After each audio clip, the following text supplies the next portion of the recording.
Government says plans for the final send-off of the late Education Cabinet Secretary Professor George Magoha is on course. Speaking when he visited the family of the late Magoha's Lavington home in Nairobi, Information, Communication and Digital Economy Cabinet Secretary Eliud Owalo said that already the various services that were pledged by the government are being provided ahead of the burial on Saturday, the 11th of February. Kamche Meza tells us more.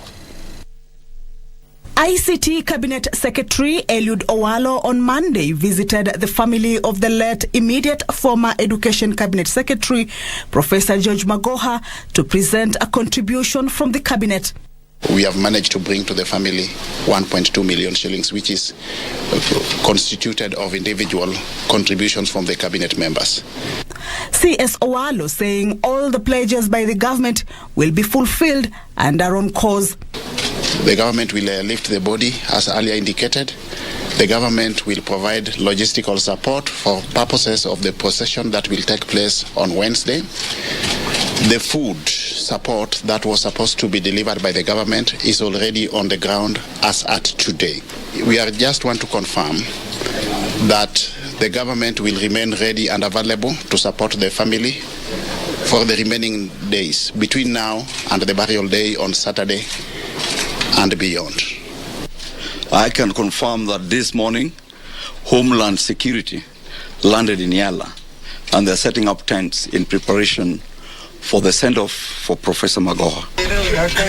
At his Yala home in Gem constituency, Siaya County, Professor Magoha's elder brother Obare Tula says preparations for the interment of the late former cabinet secretary are almost complete. Most welcome, and they have asked him to help us to welcome the visitors, including the ones from Nigeria and the rest of the country, and we shall do our best to welcome them. Several activities for the final send-off are still ongoing. In Siaya, Area Governor James Orengo visited to condole with the family. Government of Siaya, we have a role to play, and we'll ensure through our officers that all that needs to be done is done before the burial on Saturday the 11th. The county boss further urged the community to exercise magnanimity during the burial of the late professor.